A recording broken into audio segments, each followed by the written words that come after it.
How we going?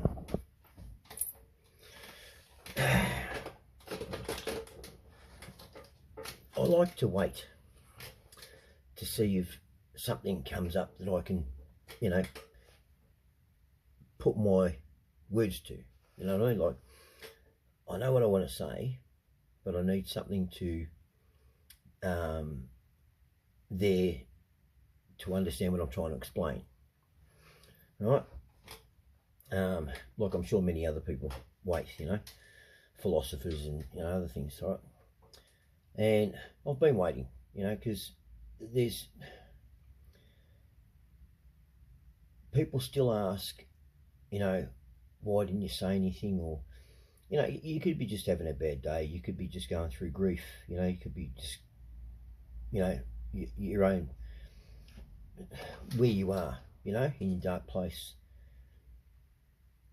I don't like to use the word mental illness, and I'm going to try and stop using it, because I believe, well, not I believe, it's a fact. It's overused, and it's overused by the wrong people. Certain people in our society have seen, if I just say that I was mental, I get looked upon differently, and I get, better treated, and I'm talking mainly in the criminal element, and when you've been, you can't sort of tell them off because they suffer. Fuck it, I don't give a fuck. Mental illness, mate. You know what? I've heard that many stories about fucking mental illness, but you don't hear about it until after they've been caught. They're not whinging about mental illness, or they're committing the fucking crimes. But when they get caught, I got this, I got that, I got this. Really, okay. Right. Well, to those ones who think they're fucking, hitting a bit right until they get caught, go get fucked. All right? Because if you ever walk around a corner and I'm fucking standing there and I hear those words coming out of your mouth, you will not be fucking creaming mental illness, I'm telling you. Right? Okay? You wreck it. These people, you wreck it for the ones who really need the understanding and the time. And you also put us further back, because people get burnt by people who are faking mental illness, and they go, fuck it, that's it, I've had enough, right? I'm not helping no more. And, we suffer. The people in general who do suffer, who need, it's always the way, isn't it? The ones who need it don't get it, but the ones who's claiming it get it. Anyway. Now I'm a big believer in what you say, right? You should take, words are a very powerful thing, words, okay? And I'm a big believer that, because people these days, I've heard people sort of claim they've made a statement, and then they've been pulled up on it, and they've turned around, and the person said, well, you said those words, and then, the society we live in today have turned around and said, well, they're not my words. I didn't create those words. No, we know that, right? But you used them. You made the statement. And they try and get out of it every which way, right? And this is what I mean by people using their words. And this person's double-ended himself. Not only is he trying to be sympathetic and understanding, and he's there, and he says this statement, it's what he says, his reply to me.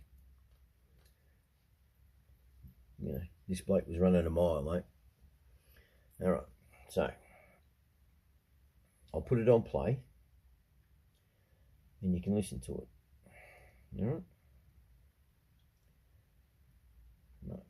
Yeah, I've got to set this up like this and get my camera up.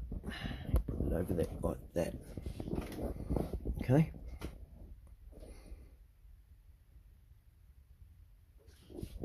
Get a bit further. Okay. That's better. All right. Yeah. Okay. How we going? Right. Just going to run you something that I came across on Instagram that I'm sure a lot of people out there, as myself, it ticked me off, you know, right? Now, I'm doing the best I can to show you this, right? Now, you'll see this bloke here, that's him, there, okay? Right, now, I'll show it to you in regards to what he sent me, and then I'll play you, right, what he did, what he said, and then I'll show you my comments, and this is all I got back. So it says, brother, right, it seems like you're dealing with a lot. You need some help or just someone to speak with, right? That's it. That's what I got from him. That's all I got. All right. Now, I'll be quiet. Now, just listen to what he had to say. All right? You listening? Just listen. Right? Never harm your mother. Not with words, no anger, no silence. She's the only one that loved you before the world even knew that you existed. She carried your weight for 9 months and tore herself apart just to bring you here. Have you ever stared into her eyes and heard the silent prayers? Those lines on her face, they're scars from battles you'll never understand. Love your mother. Never harm your mother. Right. Now, Not I'll with turn the words, volume off. no anger, no silence. Now, I'll go to the comments, right, and I'll find my comment. There it is. All right. Okay. Now, I'll read it, okay, just so you can hear it from my own mouth. Right. I say, this is my second comment, okay? All right. Big mistake for you. Thinking, well, we all know now, but we want, what's that you're saying, right? You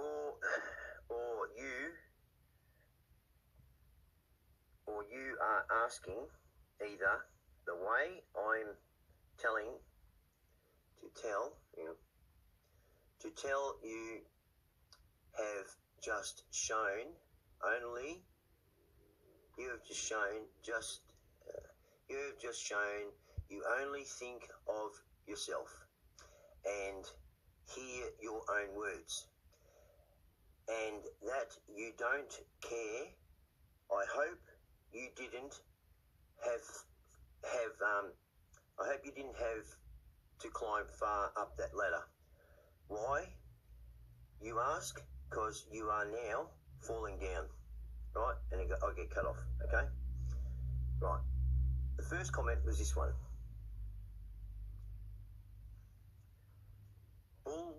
Bullshit.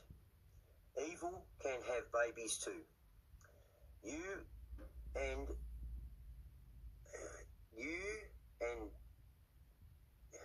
babies can have babies too. Do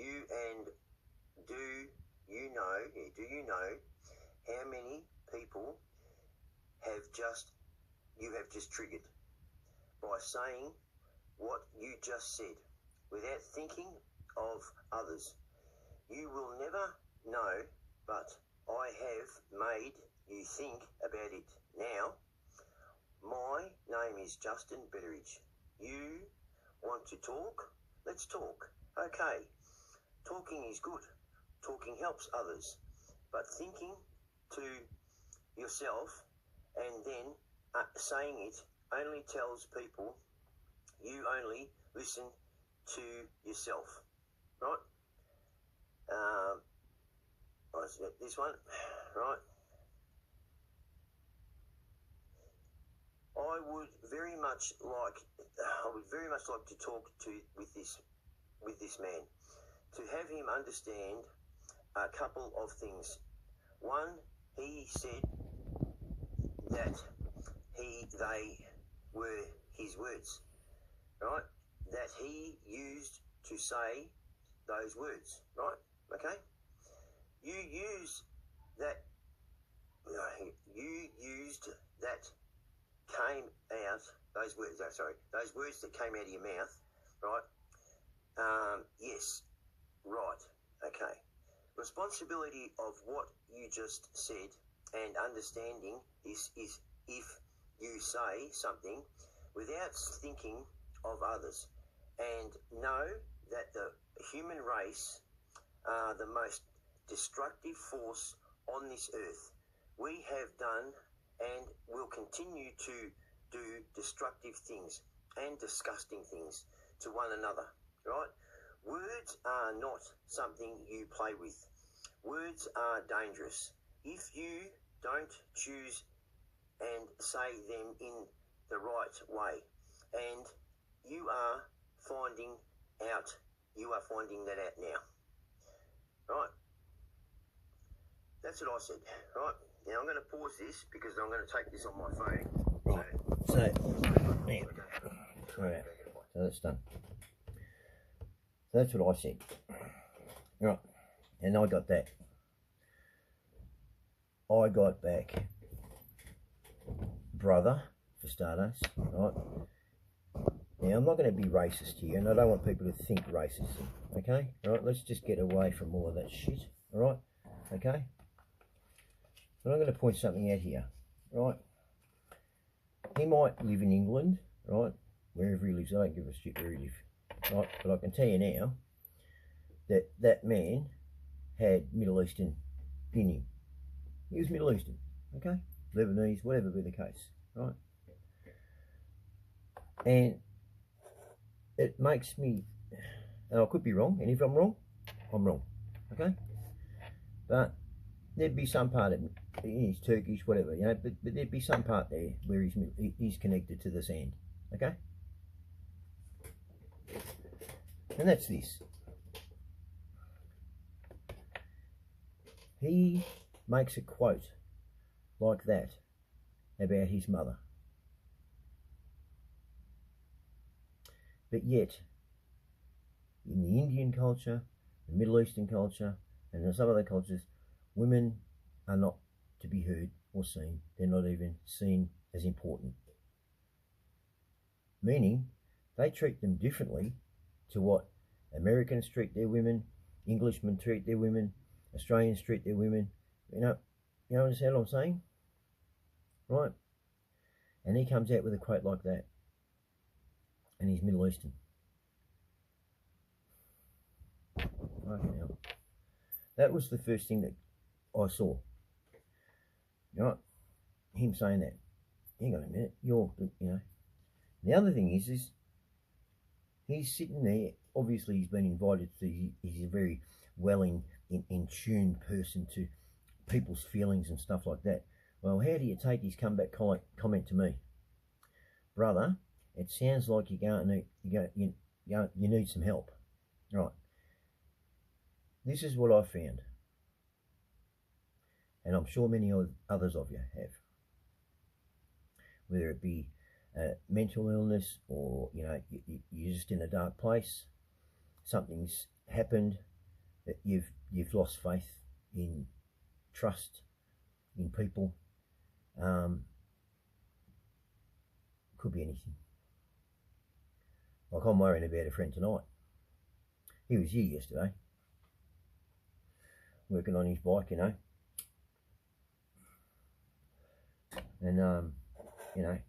there's a couple of things. There was a couple of things wrong with his bike, and he's not happy about, and I wouldn't be either. But they're not dangerous, but it's more. I'm just watching him, and he's just really sort of sliding a little bit, And I mean, when he leaves here, the bike's A1. I do know how to fix things and that. Too much what other people might think, right? I just don't like to fix their shit. You know why? Because I can fix something, right? But people seem to forget that it was already broken before they brought it here. I didn't break it. I fixed it. And if it goes wrong again, don't come fucking screaming at me like I was the fucking person who broke it in the first place. You brought it to me, after it was fucking broken, right? That's why I'm picky and choosy on who I fucking help or allow into this fucking garage to fix their shit, you know. And another thing that pisses me off is when I do things to people's bikes or cars, whatever, they don't. It's like it's like nothing else better to do.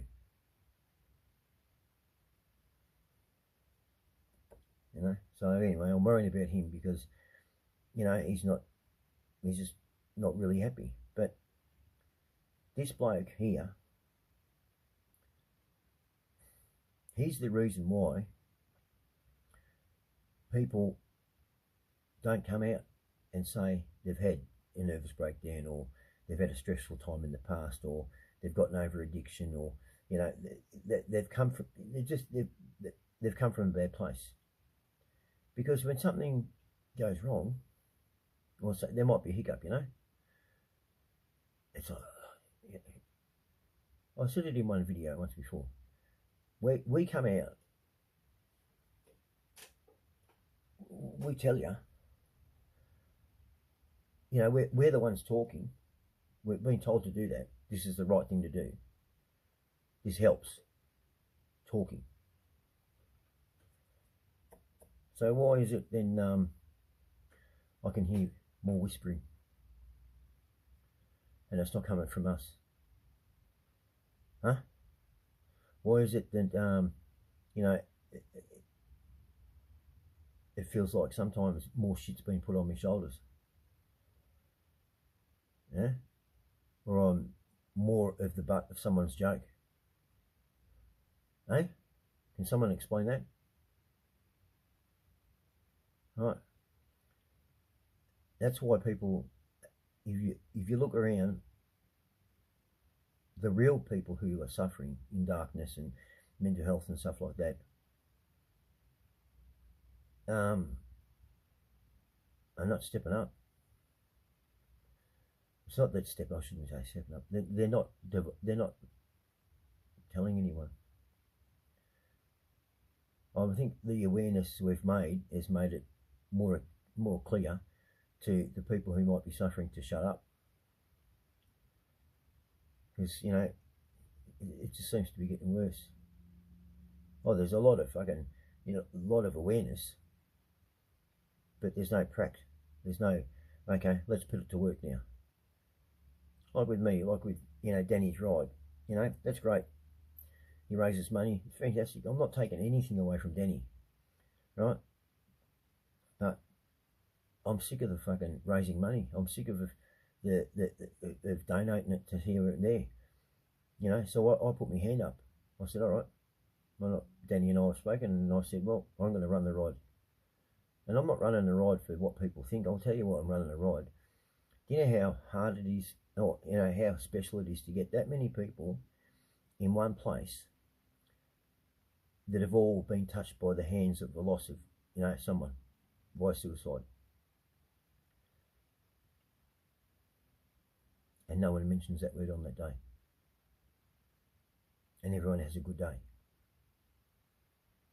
Do you know how relaxing that is? To know you're among people who know exactly how you feel or what you've gone through. And you don't have to talk about it. You're just having a good time. You don't have to explain why you're there, and stuff like that. People do come up, and there's that time there, and it's given. People need to talk, and I mean, it's 12 months since we last saw each other from the last ride. And it's good. It's good to have a moment, but you're having a moment. In a moment, it's good. Everyone's having a good time. You're not having a moment, and it's a shit time. So that's why I'm going to run the ride. And how many people turn up? Turn up. But I'm not running it through Deans Marsh, and I'm not running it down to Lawn. As I said, I'm going to start taking it out to where the people, everyday people, live, breathe, work, and all that and that's to, and I'm going to bounce it between Warrnambool and Colac, you know, and we'll take some off roads and get back on the freeway, you know, and things like that, you know, and yeah, just let those people out there know that they're not forgotten, you know. Imagine taking 1,000 bikes through to a country town. Can you imagine the kids? Imagine the kids, mate. Imagine just the people in general. You're just like, wow, people have decided to come here. I mean, it's just nice, isn't it? And I'm not, all I want to keep up going is the interaction of people who have been coming on the rides, because there's friendships being made on those rides. And to me, it'd just be a shame to lose it, you know. I mean, you know, there's a lot of cogs are moving on that day, but the main cog is Danny. It was his idea, and good. Well, I can't, for the life of me, see why it has to end, because Danny's not running it, or Danny's not going to be there, you know. And you know, I won't be calling Danny to say, oh, the ride's coming, are you coming, or anything like that. Doesn't bother me. I'm not doing this for Danny. I'm not doing it just for me.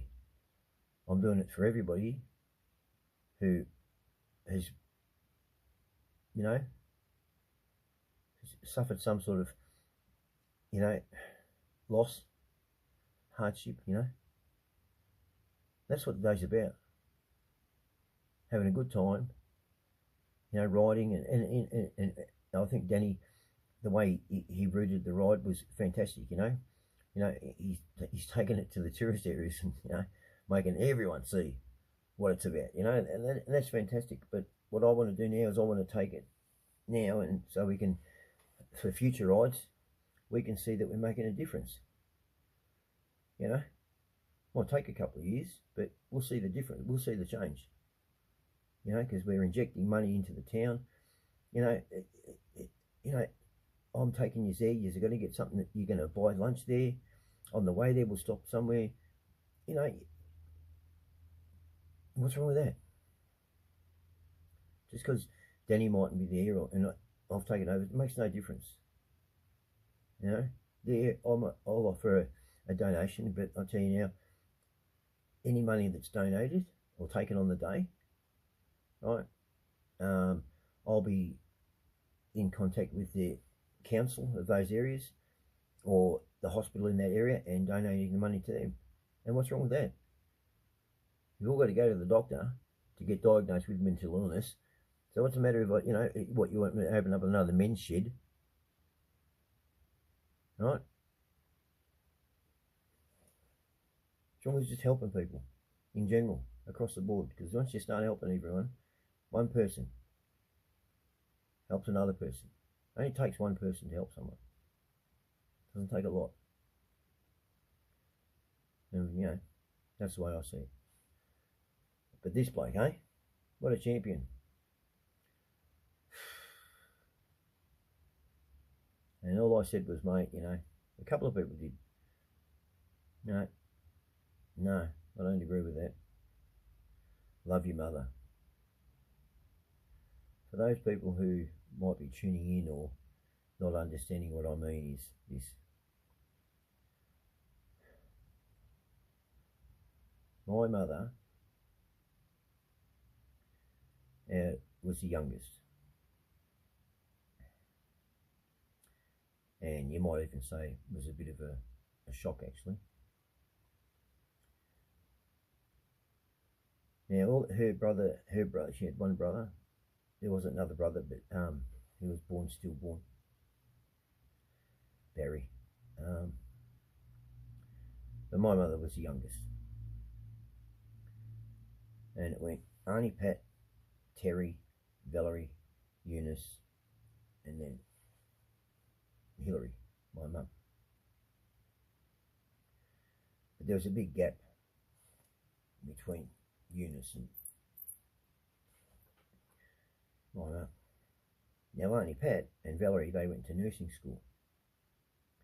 And Terry, he went into civil contracting. Eunice, she met Jim, and yeah, and they were leaving, the property. Mum was the youngest, and my grandmother was, she was a pastry chef as well. She used to look after,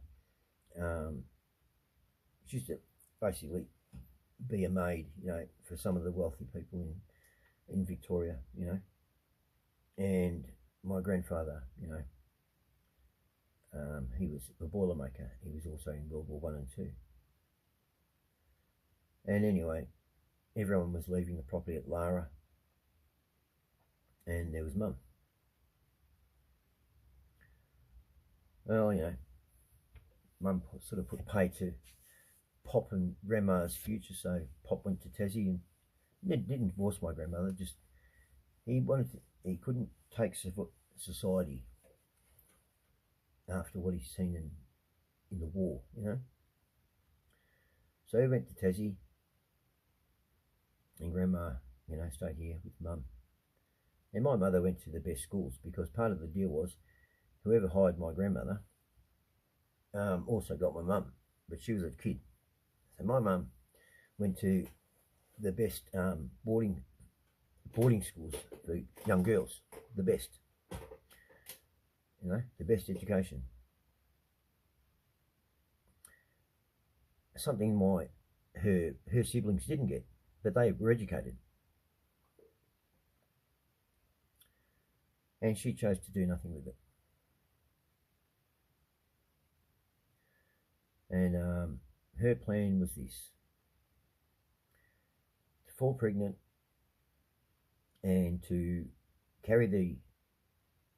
go to term, and then right at the end have a stillborn child. Now, back in those days, it was frowned upon. It wasn't looked upon really well of single mother, yeah. So there was an uproar about that. And Mum's like, I'm doing this. She was the real black sheep in the family. And when I mean black sheep, not the best black sheep. And when it came time, and I'm only rewritten this story just in case this bloke watches this, okay? Well, anyway, time's come, for me and my sister to come out. My grandmother came home and saw my mum, because Grandma was a nurse during the war, the war, or helping out anyway. And she saw Mum sitting there with her legs crossed. Mum's water had broken, no one was home. She deliberately crossed her legs, so my sister and I couldn't get out. Mum called Auntie Pat. Auntie Pat came over, raced to the Queen Vic hospital, which is not there anymore. And I came out. My sister had died. She suffocated and choked in the birth canal.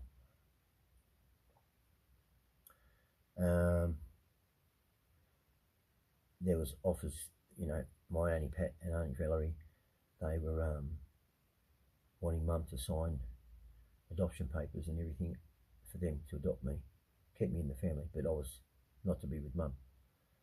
Mum wouldn't sign. And so the journey started where, well, Grandma, she knew, I can't leave this little baby with this person.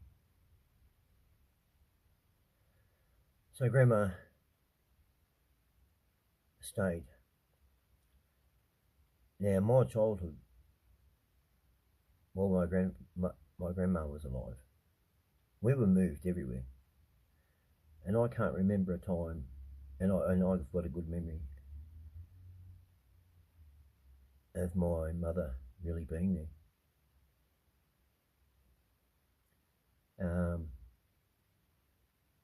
remember my pop coming over all the time to see grandma. Now at the time my mum was also, I was also getting admitted to hospital a lot.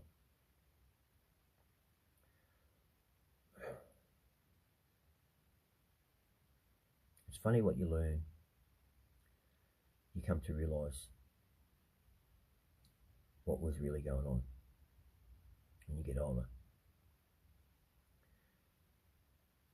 When you're struck down again with pain.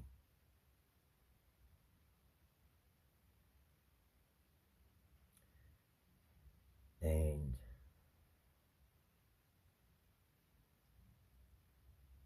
you just, all you can do is shake your head. You know. But as for people, so my mum didn't want me, and I was always in hospital.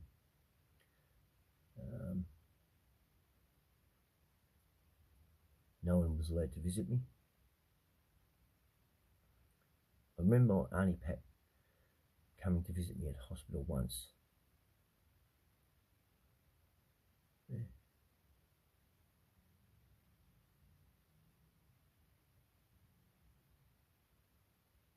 But to that man saying a statement like that, love your mother. No. Respect is given when respect is received. Yeah. And that goes for your kids as well, and how you treat your kids to how they treat you. You know. I look at my daughter and I did nothing wrong. I did nothing wrong. I stayed. And when her mother and I separated, I continued to want to still see her, and that, and my ex was getting in her ear, and my daughter's 33 now. She has a son that she doesn't look after. Her mother's got him. My daughter's been to jail.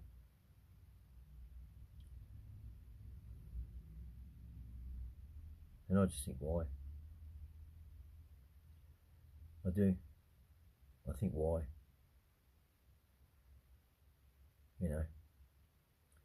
But she's past that age of where I can put it all on the mother. No, so she's past that age now. I can put it on her now.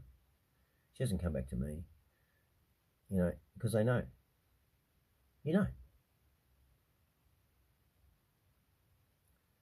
Whenever she gets in trouble, she always calls me.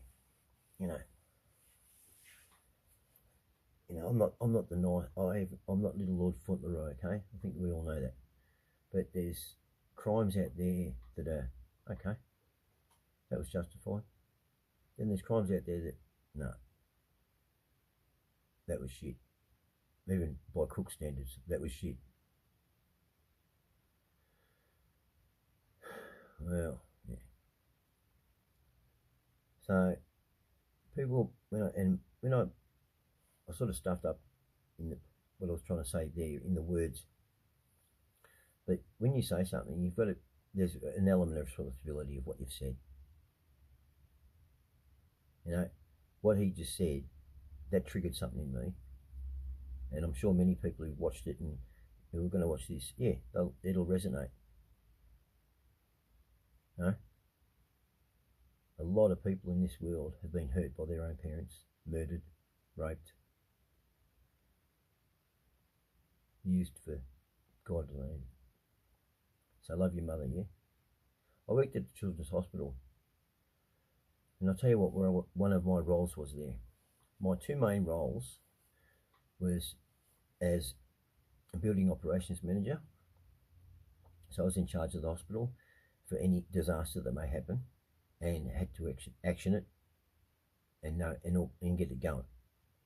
So that's fire, loss of power, water, whatever. Okay, I was trained, had all the maps, had all the codes. I was also there to manage the power, right? So when we shut a wing down, I go through, shut everything down, oxygen, air, all of that, power, whole lot. and also to keep the place safe. So certain doors have to be locked and opened at certain times and stuff like that. So security. And also one of my roles was to also help in casualty. You know, because you get your unruly patrons in parents in there and stuff like that. And that's what I was called down there for one night for. And the doctor came up to me and he said, listen, we've got a couple over there. They've got a young baby. I've got him right. He said, so what I want you to do is we're going to put a gown on you, so you're going to be coming in as a nurse, right? So covered up all the security and everything else like that. And got this gown on me. And he goes, right, now when we get in there, I'm going to take hold of the child. Now they have a special door. So you might be here, but there's a door there. And they put these cases near this door. And he said, and I want you to get in between me and them when I've got the child. All right? Now, and he said, because I'll be gone. And I said, and that's when I stopped. I went, you know, what's going on? He said, the child's been mistreated. And we're not going to have a wrestling match with the child. You can do more damage trying to rip the child away from the parent. You know, heaving and, you know, all of that. It's just not good. So, and I've gone, right, okay, yep. And let me just tell you, it went well for the doctor and that young baby. It went extremely well. It went extremely bad for the father and the mother. Now, I don't condone needless violence, but I don't oppose it either, right? And when I saw that child, that 10-month-old baby, and they were claiming that it fell out of the cot. Now, I'm no doctor, but if you've fallen over, you'll get one bruise in that area you've fallen on. It might be one big bruise. In the fall, you might get a bruise on your elbow, but it's consistent with falling. It's one bruise, yeah? And it'll be on that side. I saw that child had more individual blow bruises. They were all over its body.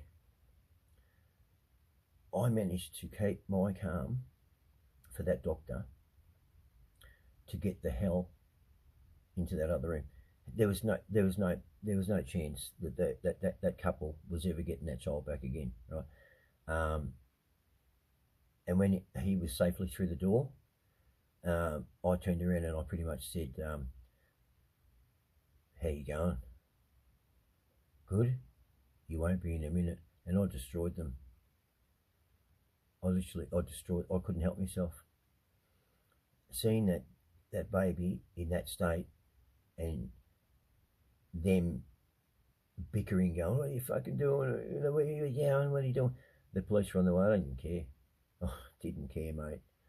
You know, I mean, that was about the time when I thought, geez, I wish we were in Africa and we had really old laws.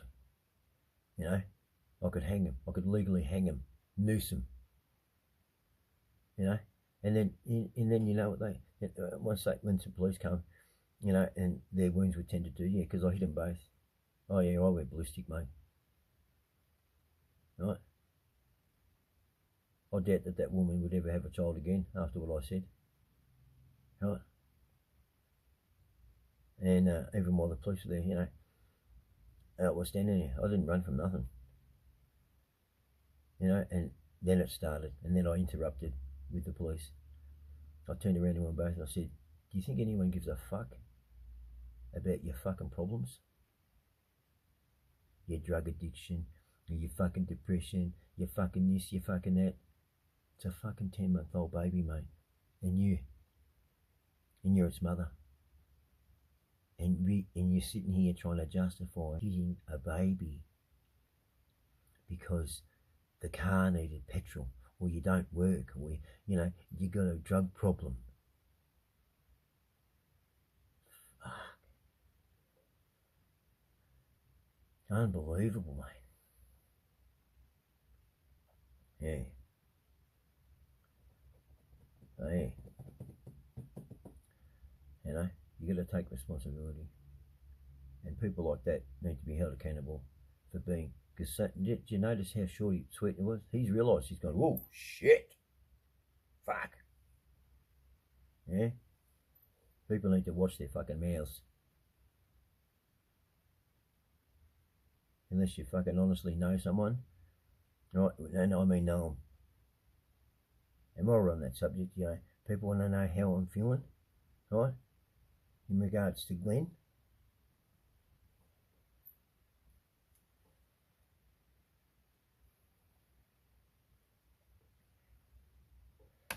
I put a quote up and I didn't finish it. And it says, the loss of a friend. And how we give people in our lives titles, such as, brother, sister, mum and dad, girlfriend, boyfriend type thing, friend.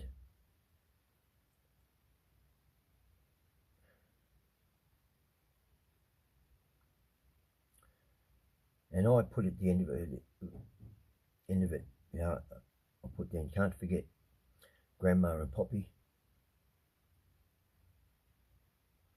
And I went, oh, and I've forgotten one other, can't forget the best friend.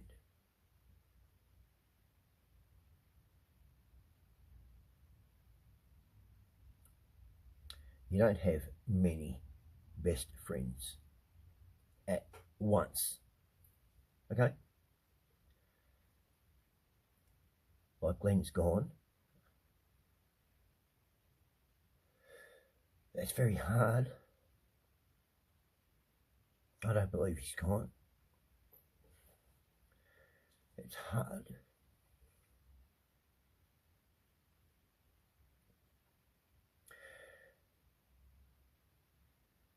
But when he was alive, I had one best friend, and it was Glenn. Anyone else was a friend or a very good friend. But you know what? None of you knew the difference.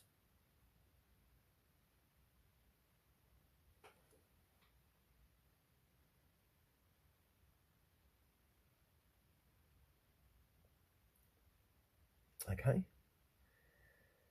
And for you people out there that prey on us, people who've put our hands up and go, yep, suffer a bit of mental illness, because there are those scumbags out there that do that. They like to hang around people who've suffered mental illness and bringing them back up, and they exploit them. Yeah? Let me just tell you, those people, right? Don't think we don't see yous. We do. Alright? I was already very aware of my surroundings before this. I became even more aware of my surroundings and myself after I put a gun in my mouth and pulled the trigger, you fucking spastic. So I've already seen what you're about to do. I already know what you're going to do next week. Okay? Don't think. We don't see. Alright? And for the others, can you stop your whispering? Because it's getting quite loud. And we'd like to be heard. Okay? And on that note, go get a pie. Danny's Ride is still going. Next year, it's me. Be there. Take care.